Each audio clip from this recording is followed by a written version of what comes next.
10 సంవత్సరాలైనా కూడా ఇట్లాంటివి సమస్యలు చూడలేదు. కానీ ఈ 2 సంవత్సరాల కాలంలో ఇలాంటివి చూస్తున్నాం. అండ్ మంత్రులకే పడట్లేదు. అండ్ సింగరేణిని చూసుకున్నట్టయితే సార్, సింగరేణిని ఇప్పుడు ప్రైవేటీకరణ చేసే దాంట్లో ఉన్నారు. మొన్న మెస్సీ వచ్చినప్పుడు సింగరేణి నిధులతోని తను ఒక గ్రౌండ్ని చేసుకోవడం జరిగింది. సో ఇదంతా మాట్లాడుతుంటారా మరి? అదే చెప్తున్నానమ్మా, సింగరేణి వాళ్ళు అది ఎంత చూడు, ఈ టెండర్లు అన్ని విషయం కన్నా ముందు వాళ్ళు ఎంత ఫ్యాబ్రికేట్ ప్లాన్, ఒకరికి ₹1 కోటి ఇన్సూరెన్స్ అనౌన్స్ చేశారు. గేమ్ చూడు, మెస్సీది మొత్తం స్పాన్సర్షిప్తో ఆ మ్యాచ్ ఆడించారు. ఇవన్నీ వేసాక మూడో చీకటి దెబ్బ బయట కొట్టారు టెండర్ల విషయంలో.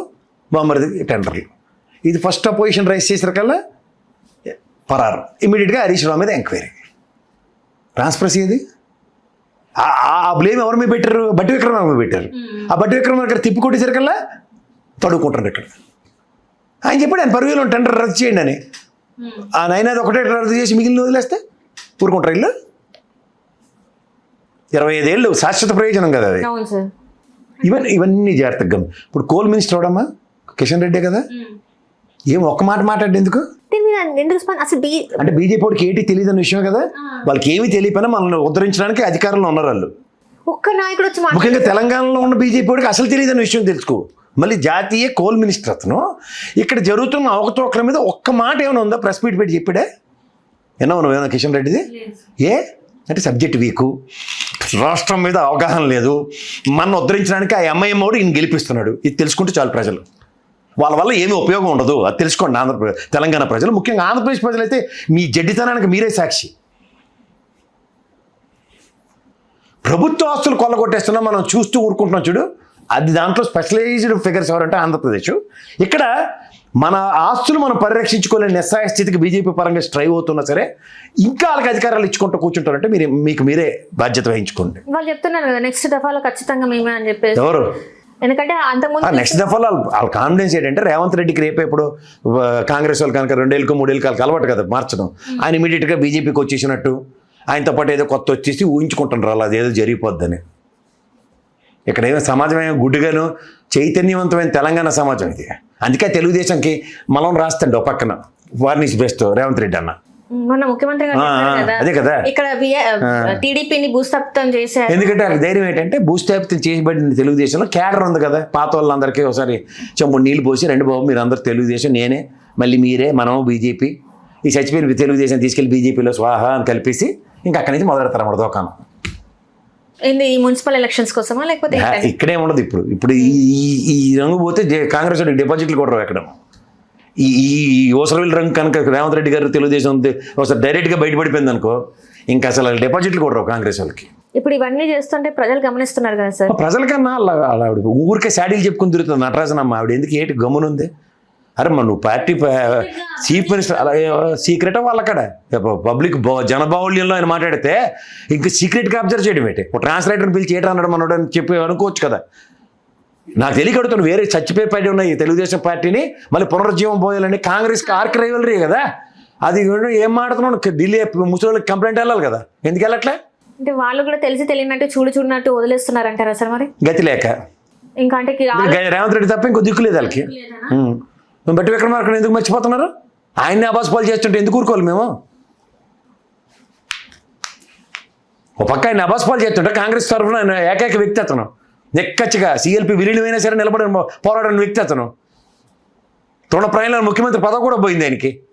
అయినా సరే ఆయన పని ఆయన చేసుకుంటాడు కదా. ఇది తీవ్ర ఆక్షేపణీయం. అంటే ఇప్పుడు రాష్ట్రంలో ఒకవేళ ఇక్కడ కాంగ్రెస్ కి ఏదైనా మళ్ళీ నెగిటివ్ జరుగుతుందేమో అని చెప్పేసి రేవంత్ రెడ్డి గారు ఎవరి వల్ల నెగిటివ్ జరగట్లేదు. రేవంత్ రెడ్డి గారి వల్ల పొరపాటు జరుగుతుంది నెగిటివ్. ఆయనకి తెలిసి చేస్తాడో తెలియట్లే. ఓ పక్క కిరసనాయిలో టార్చర్, ఓ పక్క చంద్రబాబు గారి టార్చర్ భరించలేకపోతున్నట్టుకున్నాడు. అందుకే బడబాగ్ని ప్రజల ముందు చెప్పేసుకున్నాడు. అంటే నేను ఇంకా అందులోనే ఉన్నాను, ఇందులో ముఖ్యమంత్రి అయినా కూడా నేను అక్కడ నుంచి పంపిస్తున్నానని ఒప్పుకున్నట్ట మరి ఇది. అదే దాని నుంచి అమ్మ పుట్టిన మేనమామ గారు కానీ వాళ్ళు చెప్తున్నట్టుకున్నారు. ఈయన పుట్టింటి మూలాలు మర్చిపోలేక ఈయన ఇబ్బంది పడిపోతుంది. ఈయన ఇప్పుడు ఒక మీమాంసలో పడ్డట్టే కదా సార్ ఇప్పుడు కాంగ్రెస్ లో ఉన్న ఒరిజినల్. కానీ ఆయనకి అర్థం కాని విషయం ఏంటంటే ఆయనకు ఒక స్వతంత్ర ప్రతిపత్తిగా ఆయన ప్రేమించిన పెళ్లి చేసుకున్నా సరే ఆయన 20 కోణంలో ఫీల్ అవుతున్నా కాంగ్రెస్లో. ఇంకా మామగారు ప్రెజర్ ఉంటుంది ఇంట్లో అలాంటి ప్రెజర్ ఫీల్ అవుతుండే ఆయన. నేను అంటుంది ఏంటంటే ఆయన స్వతంత్రంగా కాంగ్రెస్ పార్టీలో ఉండి కాంగ్రెస్ పార్టీకి అధ్యక్షుడయ్యాడు, ముఖ్యమంత్రి అయినా సరే ఆయన ఇంకా ఇళ్ల రకంలో ప్రవర్తిస్తే మనవాడి చేస్తుంది దానికి. అంటే ఇప్పుడు టీడీపీ పార్టీ పెట్టిందే కాంగ్రెస్ విభజించి టీడీపీ పార్టీ వచ్చింది. అవును. వచ్చినప్పుడు మళ్ళీ ఈయన ఉండి కాంగ్రెస్ లో ఉండి తెలంగాణ రాష్ట్రాన్ని ఇచ్చింది కాంగ్రెస్ అని చెప్పుకుంటూ మళ్ళీ టీడీపీ గురించి మాట్లాడతారేంటి సార్? రెండు కాల సిద్ధాంతం. ఆయన సాధారణంగా పంచవర్ష ప్రణాళికలతో దేశాన్ని అభివృద్ధి చేసిన కాంగ్రెస్ గురించి చదివాం, లేదా ఆయన సొంత విజన్ అంటే విజనరీ అంటే నా స్వార్థాన్ని ఎలా పరిరక్షించుకోవాలన్న చంద్రబాబు నాయుడు గారిని చూసాం. వీళ్ళ కాంగ్రెస్లోంచి పంచవర్ష ప్రణాళికలు ఇక్కడ విజనరీ రెండు కలిపి ఈయన స్వార్థ ప్రణాళికలు వేసుకుంటుండే. అవతల బీజేపీతోనా లేదంటే తెలుగుదేశంతో మళ్ళీ సహకారాలు అందించుకొని వాళ్ళందరినీ మళ్ళీ కూడగట్టుకుని ఇంట్లో ఉన్న దేవేంద్ర గౌడ్ గారిని ఇలా వాళ్ళందరినీ పిలుచుకొచ్చే కార్యక్రమం ఉందేమో నాకైతే డౌట్గానే ఉంది. సో ఇది ఇప్పుడు ఏదైతే హరీష్ రావు గారి ఇప్పుడు నాకైతే అర్థమైంది ఏంటంటే ఒక తలసాని శ్రీనివాస్ యాదవ్ తప్ప మిగిలిన వాళ్ళు చాలా మంది తెలుగుదేశం నుంచి వచ్చిన వాళ్ళందరూ ఎక్కడికక్కడ సర్దేసుకున్నారు. తుమ్మల నాగేశ్వరరావు గారిని, కడియం శ్రీగారి ఇలాంటి వాళ్ళందరూ. సో ఈ సర్దుకున్న వాళ్ళు ఇంకా మనం మిగిలిన తెలుగుదేశం వాళ్ళు కూడా సర్ది వచ్చి అన్న కాన్సెప్ట్ ఉన్నట్టుకున్నాడు. సాధ్యమవుతుంది అంటారా సార్? ఏమో ఆయన విజనరీ, చంద్రబాబు గారు విజనరీ ఈయనకి వచ్చింది అనుకో, ఈయన మధ్య కలజోడు పెట్టుకుని మాట్లాడి చదువుతుంది కదా అప్పుడప్పుడు. కానీ చాలా ఆయన మాట్లాడేది మాటలు వింటుంటే చాలా వరకు తెలంగాణ ఉన్న ప్రజలు మాత్రం ఆయనకి ఏంటి ఇలా మాట్లాడుతున్నారు, మేము ఓటేసి ఎంచుకున్న ముఖ్యమంత్రి, మేము కావాలని ఓటేసి ఎంచుకున్న కాంగ్రెస్ ముఖ్యమంత్రి ఎందుకు ఇట్లా మాట్లాడుతున్నారు? మేము అంటే నాకు ఎక్కడ డౌట్ వస్తుంది అంటే రేపు పొద్దున్న తెలుగుదేశం నిలబడిపోతే కాంగ్రెస్ వాళ్ళని ఈయన ఓడించేస్తారేమో నాకు డౌట్గా ఉంది. ఇప్పుడు అట్లనే ఉంది కదా, మా పుట్టిల్లు తెలుగుదేశం. ఇప్పుడు వాళ్ళలో వాళ్ళే మాట్లాడుకుంటున్నారు కదా సార్. ఇప్పుడు ముఖ్యమంత్రి గారు మాట్లాడిన వ్యాఖ్యల్లో వాళ్ళనే ఏంటి మన ముఖ్యమంత్రి ఇందులో ఉన్నాడా అందులో ఉన్నాడా ఏంటి ఇది మాట్లాడుతున్నారు అని చెప్పేసి, ఇందులో ఉన్నాడు అందులో ఉన్నాడు మనల్ని ఎటు కాకుండా చేస్తున్నా మాట్లాడుకుంటున్నారు. ఎట్లా చూడాలండి? సాధారణంగా మనం భగవంతుడి విషయంలో ఎందుకు అందులేడు ఎందులేనా దొరుకుతాడు భగవంతుడు అని. మరి రేవంత్ రెడ్డి సార్ అన్నింటిలోనే ఉన్నాడు. సో ఇప్పుడు ఈ విచారణలో ఇప్పుడు ప్రతిసారి ఏంటి విచారణ?